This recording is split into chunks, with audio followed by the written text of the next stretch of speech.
I, state your name, Francis Joseph G. Escudero, having been elected having been elected President of the Senate, President of the Senate, do hereby solemnly swear that I will well and faithfully discharge to the best of my ability do hereby solemnly swear that I will well and faithfully discharge to the best of my ability the duties of my present position and of all others I may hereafter hold under the Republic of the Philippines, the duties of my present position and of all others I may hereafter hold under the Republic of the Philippines, that I will support and defend the Constitution of the Philippines, that I will support and defend the Constitution of the Philippines, that I will obey the laws and legal orders and decrees promulgated by the duly constituted authorities, that I will obey the laws, the legal orders, and decrees promulgated by the duly constituted authorities and maintain true faith and allegiance to the Republic of the Philippines, and that I impose this obligation upon myself voluntarily without mental reservation or purpose of evasion,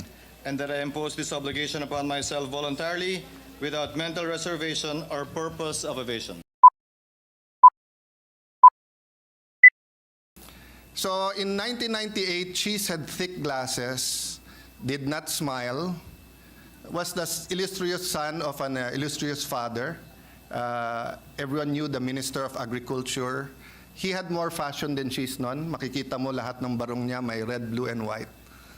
And yung isang legacy nung tatay niya was Chiz wanted to enter politics earlier than 1998.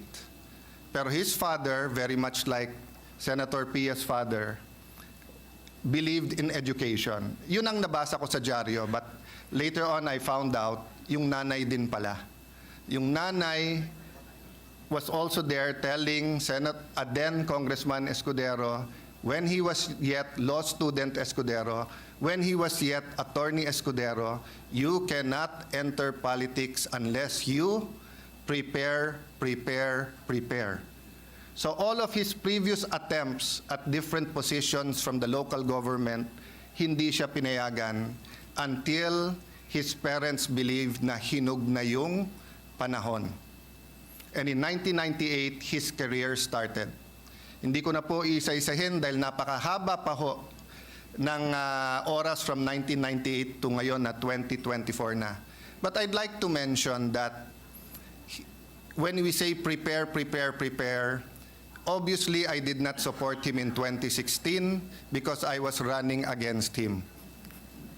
If you look at history, there were times that 101% ang support ko kay Senator Escudero, like when he was minority leader in the many battles, impeachments, fight against unjust taxes, etc. But if you look at history, marami din sa atin, and this is not only kay Senator Escudero, even with Senate President Zubiri, there were times na buong-buo yung suporta, there were times na hindi kami magkapanig, may time na nagdidebate, sometimes you even lose your cool, but the friendship and relationship remain. So what I am trying to say is that ang kulang na lang kay Chiz noon para sabihin nating handa siya sa third highest position sa ating bansa, na handa siya na i-lead ang 24 senador, is probably executive experience. Kasi from 3 terms sa Kongreso, pangatlong term na rin ito bilang senador, lahat na pinagdaanan niya, judicial, quasi-judicial, administrative, legislative, ang kulang lang talaga po niya, executive experience. But of course, as a lawyer, and in between his other jobs, he had a lot of leadership experience. But as governor of Sorsogon, and he reminds people it is not as rich as the top 5 richest cities or top 5 richest province in the country. But yet, if you take a look at a short 3 years, again, hindi ko papakabaan, pero napakarami pong accomplishments, napakarami pong ginawa. And the hope I have is that whatever hindered him in doing more in the province of Sorsogon, he will address that as Senate President. For example, the bureaucracy, lahat na lang kailangan mayor, governor, pirmahin. Parating pagka magdadagdag ng tax, national, yung local, gustong bawasan. So forth and so on. No? So I just ask people, if you're watching now, i-google nyo na lang si Chiz Escudero. Kung hindi kayo naniniwala sa akin, i-google nyo yung picture niya noong 1998 at i-google nyo. So we have a very passionate leader. We have a very fashionate leader. But we also have a very prepared leader kung magkakaisa tayo at sana po'y magkaisa tayo. So Madam Senate President, Madam Chair, may I, with all humility but with pride, nominate someone I respect, I admire, and look forward to. I look forward to him being our leader, and I look forward that I will be able to contribute and do my part. May I respectfully and humbly nominate Francis Chiz Escudero as Senate President this afternoon. Thank you very much, Madam Chair. Thank you very much, Senator Alan Peter Cayetano. We take note of your nomination of Senate President Francis Chiz Escudero. May I hear from the Deputy Majority Leader, Mark Villar? Yes, may I hear the motion of the Acting Majority Leader? I move to recognize Senator Jingo Estrada. Can you please speak louder? Sorry, I move to Yes. recognize Senator Jingo Estrada. Oh, is that another motion for nomination? I move that we close the period of nomination, Madam Yes. President. We take note of the nomination. Thank you. And the period of nomination for the Senate President is now closed. Hearing no objection, hearing none, the motion for nomination of the Senate President of the Philippine Senate is now closed. May we hear a motion from the Acting Majority Leader, Senator Mark Villar? With the permission of Senator Villar, since there are no objections and there's only one candidate, I move that we elect Senator Escudero by acclamation and that the chair bang the gavel, symboling that we elect Senator Escudero as our new Senate President. Thank you, Madam Chair. Any objections? Hearing none. The election of Senate President Francis Chiz Escudero is hereby recognized. Congratulations, Senator Francis Chiz Escudero.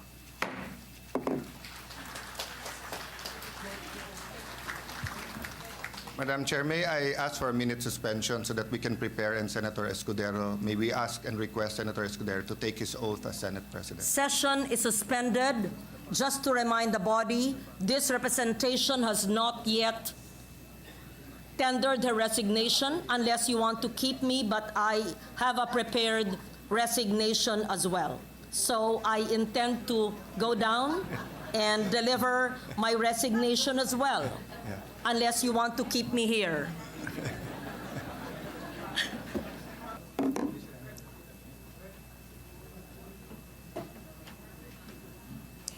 May we ask the Senate President, Francis Chiz Escudero, and his family to ascend to the rostrum to take his oath, and may we recognize the Benjamin of the House, the youngest member, Senator Mark Villar, to administer the oath.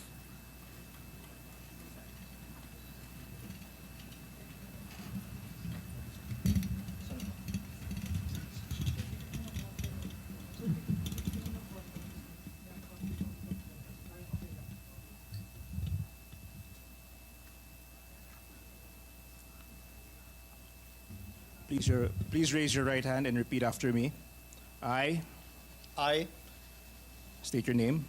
Francis Joseph G. Escudero, Having been elected having been elected President of the Senate, President of the Senate, do hereby solemnly swear that I will well and faithfully discharge to the best of my ability do hereby solemnly swear that I will well and faithfully discharge to the best of my ability the duties of my present position and of all others I may hereafter hold under the Republic of the Philippines. the duties of my present position and of all others I may hereafter hold under the Republic of the Philippines. that I will support and defend the Constitution of the Philippines, that I will support and defend the Constitution of the Philippines, that I will obey the laws and legal orders and decrees promulgated by the duly constituted authorities, that I will obey the laws, the legal orders, and decrees promulgated by the duly constituted authorities and maintain true faith and allegiance to the Republic of the Philippines, and that I impose this obligation upon myself voluntarily without mental reservation or purpose of evasion. and that I impose this obligation upon myself voluntarily without mental reservation or purpose of evasion. So help me God. So help me God.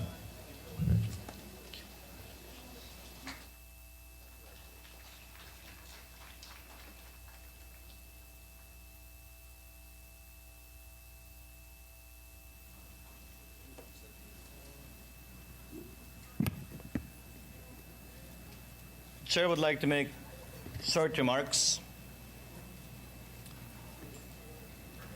Una sa lahat, nais kong pasalamatan si Senate President Zubiri sa kanyang talino, sa kanyang galing, sa kanyang pasensya, sa kanyang kasipagan, sa kanyang hindi may pagkakailang pagmamahal sa bayan at gayon din sa institusyong ito at sa ating mga kababayan. Hindi matatawaran at hindi kayang sabihin sa maikling talumpati ni Senate President Zubiri ang lahat ng mga tagumpay na nakamit niya sa loob ng mahigit 2 taon at gayon din lahat ng mga pagbabagong nagawa niya sa loob at labas ng bulwagang ito. Si Senator Zubiri nakilala ko noong 1998 kasabay ni Senator Cayetano tulad ng sinabi niya. Spice Boys ang tawag sa kanila noon, Bright Boys ang tawag sa amin noon. Kami kumampi sa magkabilang panig. Magkaibang kulay ang aming dinala, subalit sa labas ng ilaw ng kamera, sa labas ng mga debate sa Kongreso, hindi nagbago o nagiba ang aming relasyon. Minsan, sabi nga ni Alan, nagkakainitan, nagdedebate, pero kailanman, hindi na bago ang relasyong yon habang dumaloy ang taon. Magkasing tagal na kami ni Senate President Zubiri sa Senado at sa Kongreso.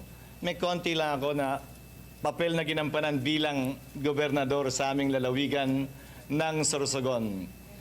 My hats off to you, Senate President Zubiri. I salute you, and I hope I will make you proud, you especially among all our other colleagues. And hopefully, you will not leave my side whenever I ask for guidance, whenever I ask for help, and whenever I ask for your wisdom. Mas malayo po at mas marami kayong alam sa akin, lalo na bilang tagapangulo ng Senado.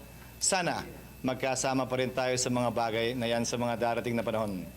Binabati ko rin ang ating Majority Leader na si Senator Joel Villanueva at ang ibang mga nagbitiw sa kanilang mga posisyon. Hindi ito ang katapusan, kaugnay ng ating pagtatrabaho ng sama-sama dito sa Senado. Lalo na si Senator Joel na alam ko ay maraming gabi ang kinuha natin mula sa kanyang asawa, mga anak at pamilya dahil nagsusunog siya ng kilay dito sa floor ng Senado para maipasa ang mga mahalagang panukalang batas na kinakailangan ng ating mga kababayan.